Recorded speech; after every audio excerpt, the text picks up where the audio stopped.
All right, Monday Night Football is going on tonight. It feels like it's not even occurring. I don't think there are that many people gung-ho about it because the Browns Oh, are not in my eliminated. household. Not Yeah. in my household. It's Big Ben's final game at Heinz Field. I had to scale things back. There was a legitimate chance that we were going to have a bigger party here for the Steelers regular season finale than we did on New Year's Eve, but we tempered those expectations a bit. Okay, so I'm on the Steelers because they still have, in theory, something to play for, right? In theory. Whereas there's absolutely nothing at all to play for the Browns. The number has certainly moved to reflect this reality. What's the value here? I'm also on the under. I don't think there's going to be many points scored. How are you playing the final Monday Night Football game of the year? Or I should say, there's a Monday Night Football game in.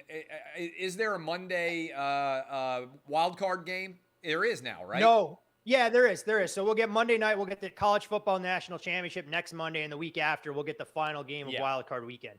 But the So we do at final least have regular football. season Monday Night Football game is tonight. How do you play it from a gambling perspective? I mean, you mentioned the game, and this is a number that moved a ton from yesterday, given the way that we saw Week 17 results play out. I mean, the Steelers were as much as a 3.5-point underdog at FanDuel. Once the Cincinnati Bengals ended up winning the division, and then there were a couple other dominoes that fall. I don't remember exactly which. I think it was the Chargers knocking off the Broncos that eliminated the Browns. You started to see support come in for the Steelers because the Steelers at least do have the possibility of getting to the playoffs. Now, as improbable as that may be, there still is a chance. And there's also growing speculation that the Browns may take a slightly different approach in this game than they otherwise would have, because if the Bengals lose to the Chiefs, the Browns control their own destiny and realistically had a chance to beat the Steelers tonight, and they would have played against the Bengals for the division crown next week.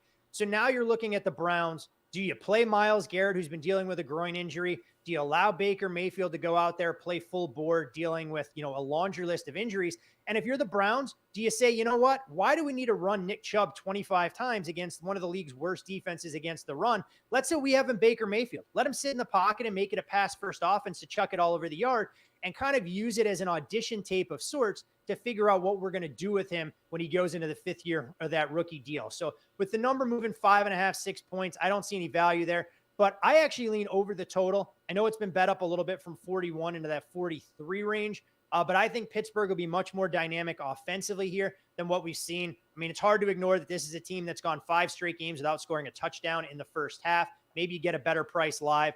But the Browns, extremely banged up in their defensive backfield. They'll get Greg Newsome back at the cornerback spot, but they're down 3 safeties when you look at Troy Hill, John Johnson, and Ronnie Harrison with a number of injuries there. So I would lean towards the Steelers, not running to bet it, though, with value there, and would lean over the total. But I think this is a game better traded in play than it is to bet before it kicks off.